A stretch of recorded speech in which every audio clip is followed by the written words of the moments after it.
Assalamu alaikum students. আজি আমি পঢ়িম ক্লাছ 12 চেপ্টাৰ নম্বৰ 6 ত্ৰিভুজ। অনুশীলনী 6.1 6.2 কৰিছো। আজি আমি পঢ়িম 6.3। একৰ পৰা 14 লৈকে কৰিছো। একৰ পৰা 14 লৈকে কৰিছো। আজি আমি 15 কৰি দিম। তো স্টুডেন্টস ভিডিওটো ভাল লাগিলে লাইক শেয়ার কমেন্ট করে দিবা আর সাবস্ক্রাইব করে দিবা। 6 মিটার ওখ এটা উলম্ব খুঁটার ভূমিত মানে বুঝিছা খুঁটার একটা ভূমি থাকে, ভূমির উপরে থিয় হয়ে থাকে। ভূমিত হোৱা ছাৰ দি কিমান 4 মিটাৰ আৰু একে সময়তে এটা টাৱাৰৰ ছাৰ দি কিমান 28 মিটাৰ। টাৱাৰটোৰ উচ্চতা নিৰ্ণয় কৰা আৰু টাৱাৰটোৰ উচ্চতা নিৰ্ণয় কৰিব গৈছে। তো ষ্টুডেন্টস এটি তোমালোকক আমি চিত্ৰ আঁকি দেখুৱাই দি আছো। চাব ষ্টুডেন্টস, তো ষ্টুডেন্টস এতিয়া আমি চিত্ৰটা আঁকি দিম। মানে প্রথম চিত্রটা আঁকি দিম আমি। এটা কি, যেকোনো একটা খুঁটা আঁকি দিয়া। এটার অক্ষ কিমান হব 6 সেন্টিমিটার। আনুমানিক তোমালোকে আঁকি দিবা। এটা 6 সেন্টিমিটার হয়, 6 সেন্টিমিটার। এটো কি উলম্ব হয়ে হয়ে আছে আর ইয়ার ভূমিত কি এই খুঁটাটোর কি ছাঁ কিমান পৰিছে এটা আমাক কৈছে। ইয়াৰ ছাঁটো কিমান এটা মানে তোমালোকে মানে কি 4 মিটাৰ কি এটা ছাঁ পৰিছে। এটা তুমি তোমালোকে আঁকি দিবা 4 মিটার। আর এই খুঁটিটো কি কিমান মিটার উলম্ব হয়ে আছে 6 মিটার। তোমালোকে তেনেহলে এইটো সংযোগ কৰি দিয়া। সংযোগ কৰাৰ পিছত এইটো এটা সমকোণী ত্ৰিভুজ হৈছে। ইয়াক তোমালোকে নামকৰণ কৰি দিয়া এ বি সি। এই কোণটো কিমান হ'ব 90 ডিগ্ৰী। তাৰপিছত কি কৈছে আকৌ টাৱাৰ এটা আছে। সেই টাৱাৰটোৰ কি ছাঁটো কিমান আছে 28 মিটাৰ। তেনেহলে আমাক কি এতিয়া আঁকি দিয়া যিকোনো একটা টাৱাৰ। এটা উচ্চতা আমাক ওলাব লাগে। এইটো আমি যিকোনো আনুমানিক এইটো আঁকি দিম। ইয়াৰ মানে ছাঁ কিমান হ'ব 28 মিটাৰ। এটা আমি কিমান জানো 28 মিটাৰ। তেনেহলে এই টাৱাৰটোৰ উচ্চতা কিমান এটা আমাক ওলাব লাগে। কোৱেশ্যনটাতে এটি কৈছে, তোমালোকে সংযোগ কৰি দিয়া। এটা তোমালোকে নামকৰণ কৰিবা। এটার নাম দিবা কি পি। এটা তোমালোকে কি দিবা এম আর এটার নাম কি দিবা এন। পি এম এন নাম দিয়া। এটা আমি কিমান জানো 90 ডিগ্ৰী। এটা কোন সমকোণী ত্ৰিভুজ, এটাও কি সমকোণী ত্ৰিভুজ। তাহলে ইয়াৰ পৰ আমাক কি এই চিত্ৰটোৰ পৰা পি এমটো ওলাব লাগে, মানে কি এইটোৰ উচ্চতা ওলাব লাগে। তো সাবস্টেন্স যেটো আমি উচ্চতাটো উলিয়াই লম। তো স্টেন্স আমি কি সমাধান কৰিম, এইটো সমাধান লিখি দিয়া। লিখাৰ পিছত তুমি কি কৰিবা যে ধৰা হল লেট ত্ৰিভুজ এ বি সি আৰু ত্ৰিভুজ পি এম এন দুটা কি সমকোণী ত্ৰিভুজ। সমকোণী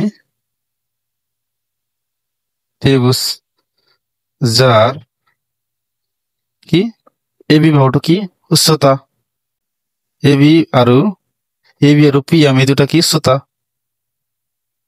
তাৰপিছত কি উচ্চতা লিখি দিয়া। তাৰপিছত বি সি আৰু এম এন এই দুটা কি জানো আমি এই দুটা কি জানো ভূমি। এইটো আমাক নালাগে, এটা আমাক ওলাব কোৱা নাই। এইটো আমি ভূমি জানো। তাৰপিছত আমি কি উচ্চতা এ বি আমাক কিমান দি আছে যে এ বি ইজিক্যাল টু কি 6 মিটার জানো। তাৰপিছত আমি কি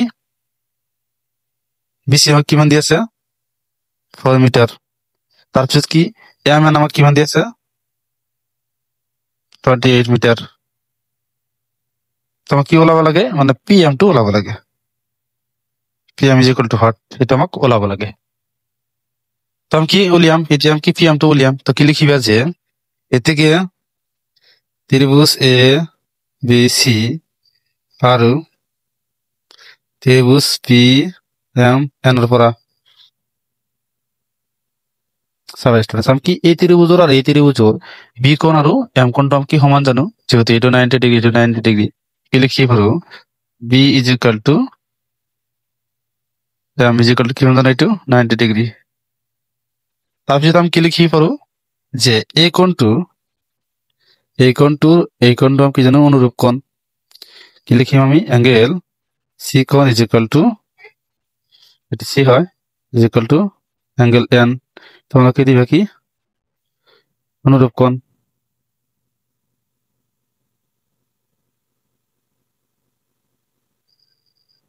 এইটো তোমালোকৰ অনুকৰণে হ'ব। তাৰপিছত আমি কি লিখিব পাৰো যে কোন সাপেক্ষে এই ত্ৰিভুজ দুটা কি জানো সদৃশ্য থেকে ত্রিভুজ এ বি সি সদৃশ ত্রিভুজ পি এম এন কি শর্ত মতে অ্যাঙ্গেল শর্ত মতে এই ত্রিভুজ দুটা আমি সদৃশ লিখিব পাৰো। আকৌ আমি কি সদৃশ ত্ৰিভুজ কি অনুৰূপ বাহুৰ অনুপাত আমি সমান জানো, তেনেহ'লে আমি কি লিখিম যে আকৌ আমি এটা কি লিখিম অনুপাত। তাৰপিছত আমি কি অনুপাত লিখিম কি লম্ব ডিভাইড বাই লম্ব লিখিম, আকৌ ভূমি ডিভাইড বাই ভূমি লিখিম, যেহেতু এইটো আমাৰ কোণ আৰু এইটো কোণ আমাৰ কি সমান, তেনেহ'লে লম্ব ডিভাইড বাই লম্ব লিখিম, লম্ব অনুপাত লম্ব ভূমি অনুপাত ভূমি লিখিম। মানে আমি এনেকৈ লিখিম যে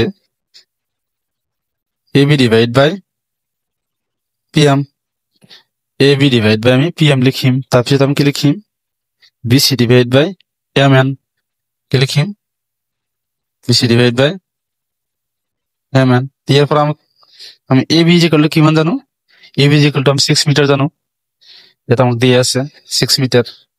আকৌ পি এম আমি কিমান জানো, পি এম আমি নাজানো, এইটো আমাক ওলাব লাগে, পি এমটো আমাক উচ্চতাটো ওলাব লাগে পি এম, তে পি এম টো আমি চেম ৰাখি দিম। ইজিকেল টু বি সি ইজিকেল টু আমি কি জানো, বি সি মানে কি 4 মিটাৰ জানো আমি, এইটো আমাক দিয়ে আছে 4 মিটাৰ। তাৰপিছত এম এন আমি কি জানো, এম এন আমি এইটো 28 মিটাৰ জানো, 28 মিটাৰ।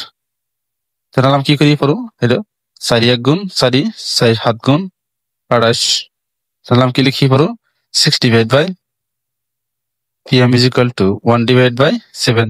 এইটা আমি বজ্রগুণন পদ্ধতি করে দিম, এটা পূরণ করিম আর এটা পূরণ করিম। পি এম আর 1 পূরণ করলে কিমান হবে, P M is equal to এটা পূরণ করলে কিমান হবে 6 7 গুণ 42, কিমান হবে 42, কি এটা কিমান হবে মিটার। তাহলে আমি পি এম এর উচ্চতা কিমান পালো, পি এম এর উচ্চতা আমি কিমান পাইছো 40, এটা কি 42 মিটার হবে।